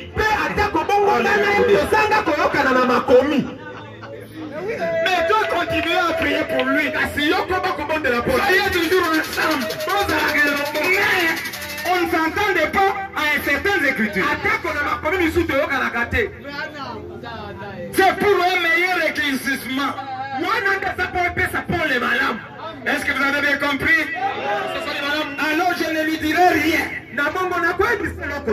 J'aimerais toujours être en désaccord avec lui de façon amicale. Parce que je l'aime. Je ne voudrais certainement pas qu'il soit perdu. Et lui, il doit faire de même avec moi. Nous ne voulons pas être perdus. Nous devons baser nos pensées sur ce qui dit la parole. Que la parole soit la vérité. Pas nos credos. Mais ce que lui dit, pas une interprétation particulière. Mais juste ce que dit la parole. Je lisais, puis Jésus vint et appela, prêché le 13 février 1964, paragraphe 5. Que Dieu nous bénisse. Est-ce que vous avez bien suivi? Restons toujours amicaux avec eux. Mais restons en désaccord avec certains points. Marchons seulement comme ça. Parce que toi tu n'as pas la position, laissez-moi comme ça. Alléluia! J'ai reçu les conseils venant du ciel à travers les prophètes de l'air. Je ne le dirai pas. Non. Mais on va toujours rester comme ça.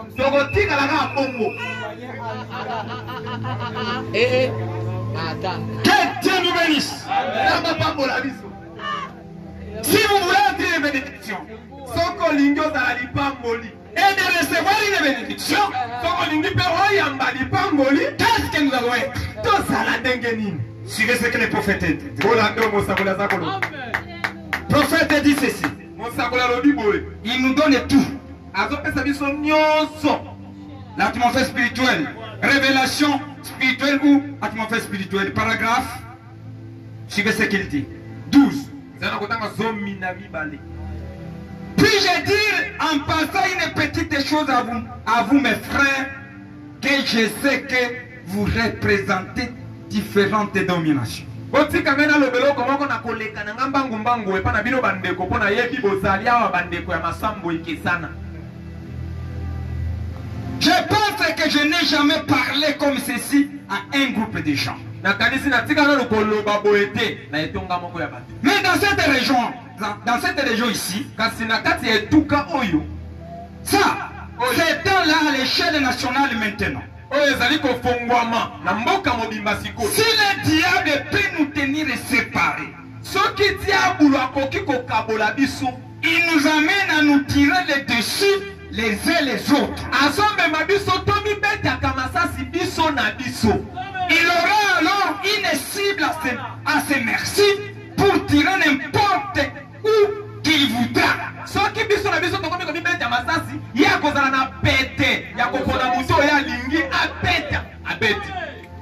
Vous suivez? À quoi bon tirer? Si nous nous tirons dessus les uns les autres,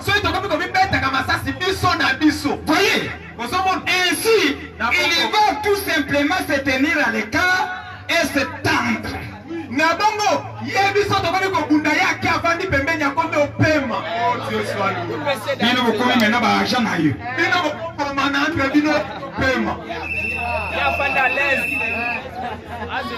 est tenté d'observer.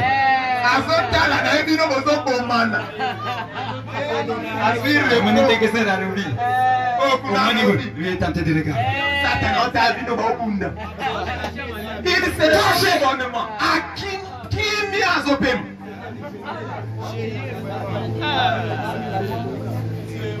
Ah mais moi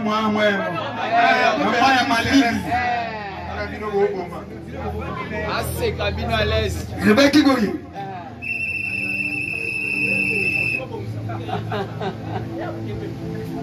Croyez-moi mes frères. Laissez-moi juste vous donner. J'ai trouvé grâce à vos yeux. Par Dieu. Croyez-moi. Mes frères, croyez-moi. Si vous voulez être une bénédiction et recevoir une bénédiction, lorsque quelqu'un vous fait du mal et que vraiment il a absolument fait, je vais dire, si vous faites du mal et que vous êtes conscient qu'il vous a fait du mal, il vous a causé du tort, n'en parlez pas. Ce que tu vas faire et d'amener cette affaire à Dieu, à celui qui est maître béni, à celui qui est maître une bénédiction. Qui a ceci?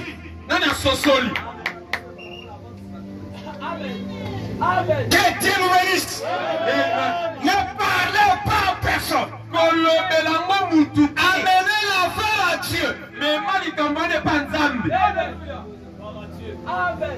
Il continue. Amenez-le devant Dieu en prière. N'y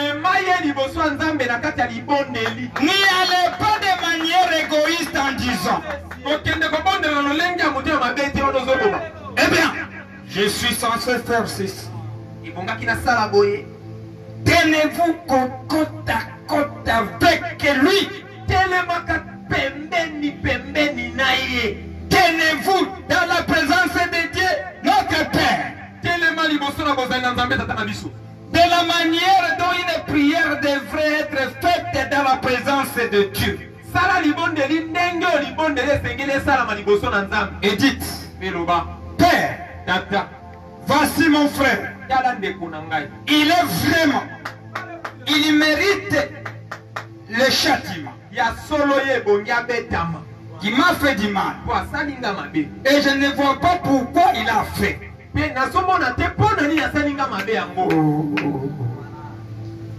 Que Dieu nous aide.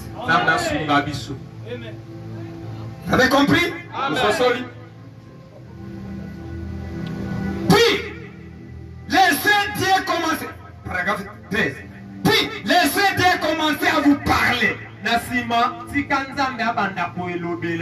Et vous verrez peut-être ce qui est arrivé à cet homme.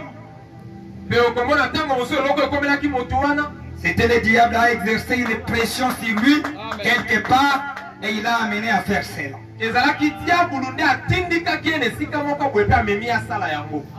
Bien qu'il soit totalement dans l'erreur, avant de quitter le trône de Dieu, vous aurez pitié de cet homme. Vous éprouverez de la compassion pour ses frères. Lorsque vous reviendrez là, encore sur la terre,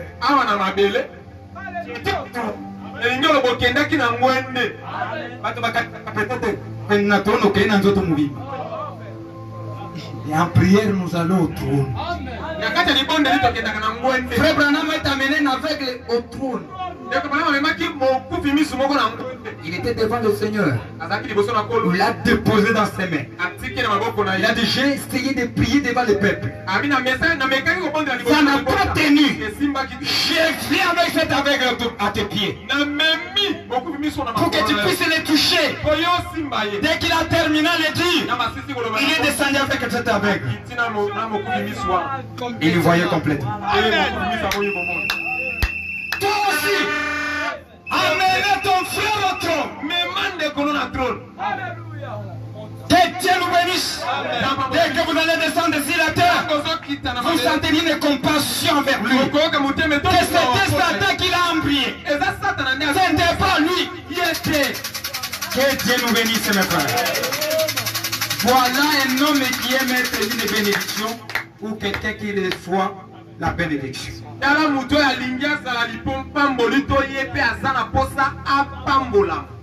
Je profite de vous parler ça puisqu'il y a des dominicains ici. Laisse à ce que je puisse vous parler pour que les autres profitent. Que Dieu nous bénisse. Lorsque vous viendrez là, encore sur la terre, vous irez auprès de ses frères pour lui serrer la main. Car vous aurez connu c'est par quoi il est passé. Vous ne pouvez pas.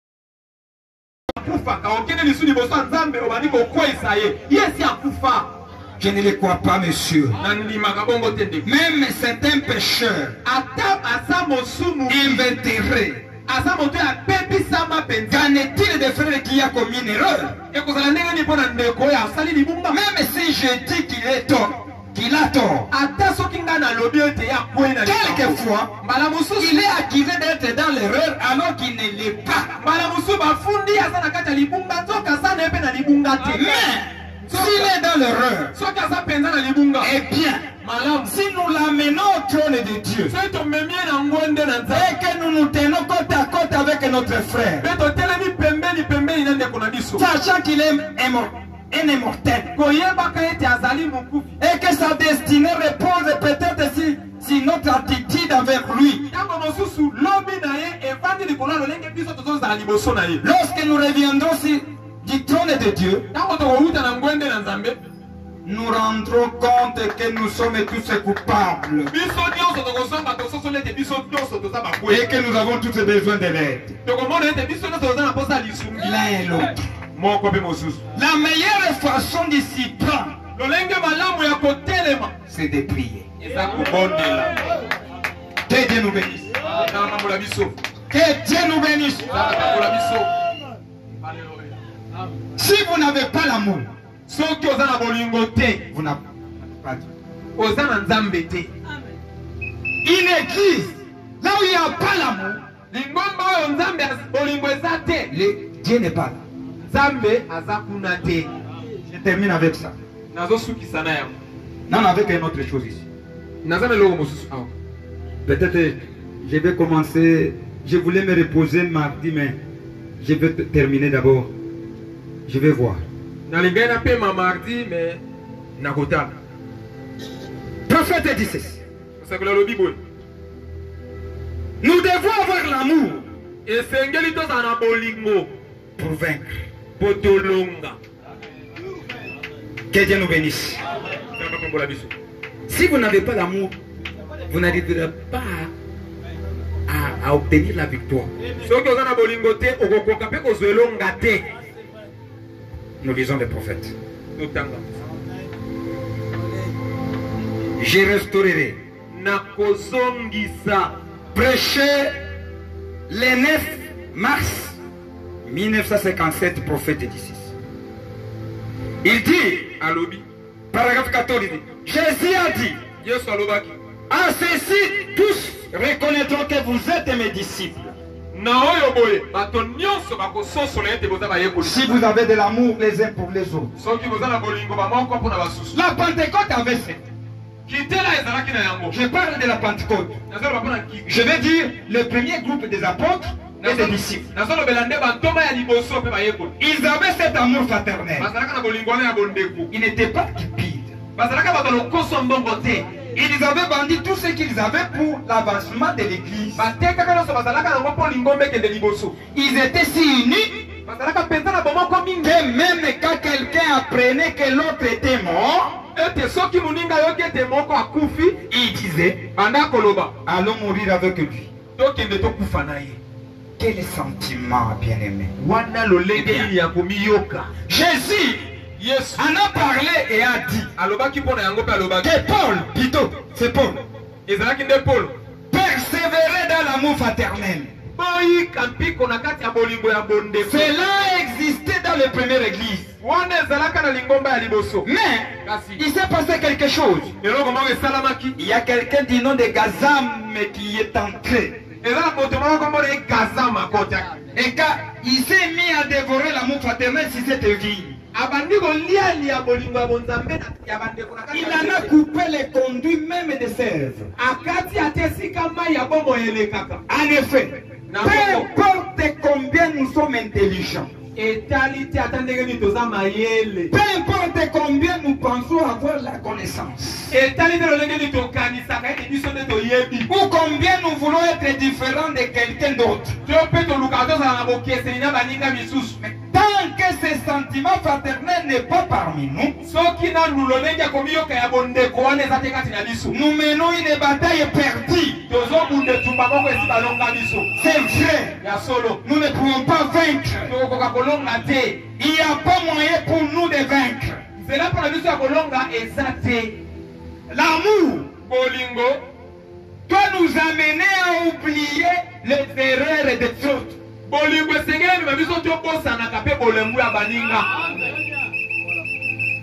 Les filtres d'un homme qui réfléchit. Prêché le 22/8/1965. Prophète dit ceci.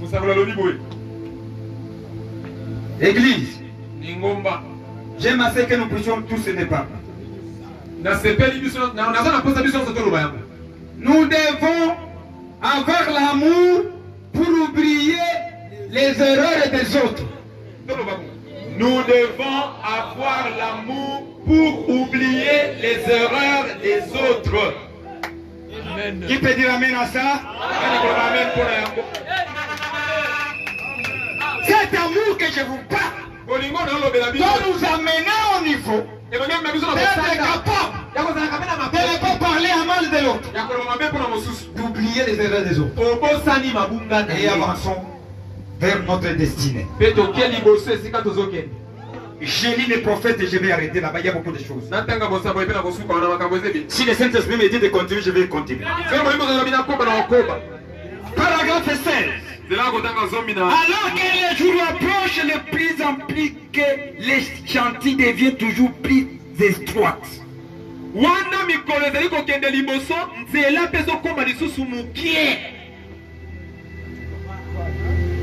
savez, avoir la capacité de percer ces petits chemins, ce n'est pas facile.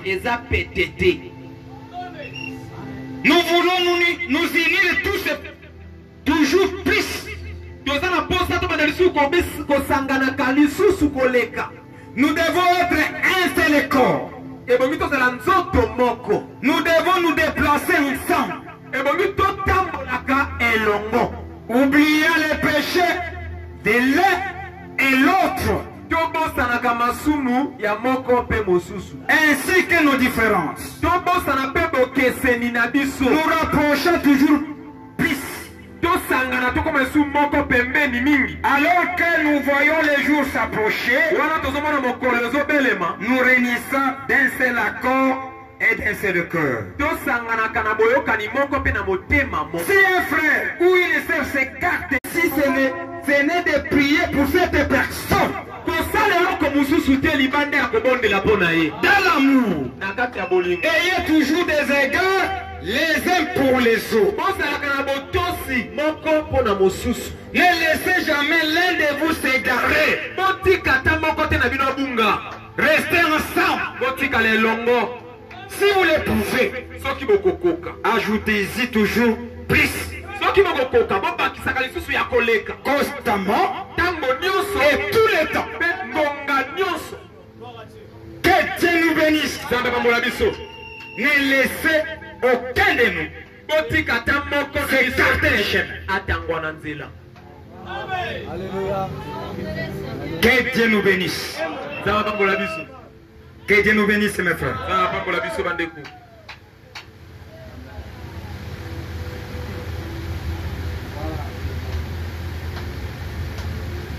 Je lis. Prophète d'ici. Je tentais de récupérer mes temps que j'ai pris pour vous ramener de là où nous sommes. Vous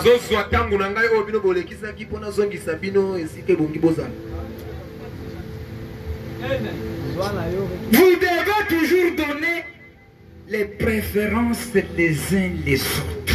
Ebongi bomi pesaka oyo eleki malamu moko pona mosusu. Oyo lingaka mingi.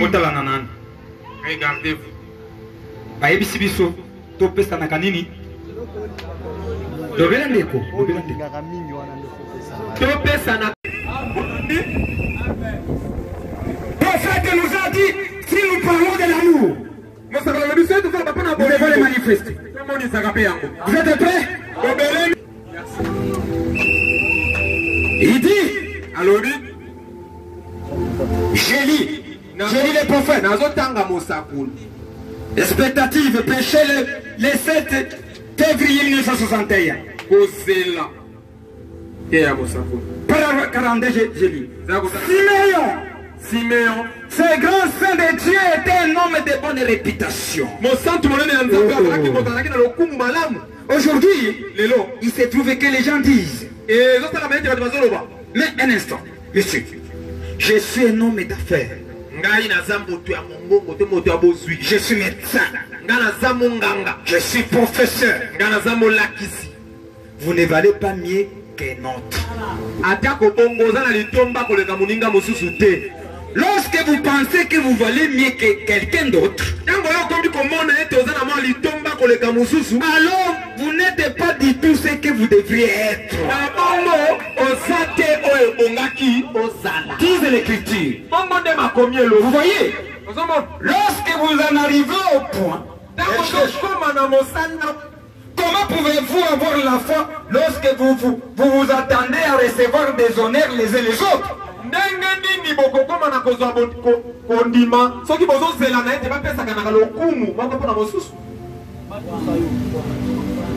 Comment?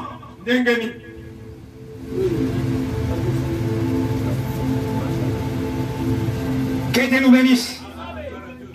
Que Dieu nous bénisse. On arrête là, je vois que vous êtes déjà fatigués. Nous allons continuer le marche.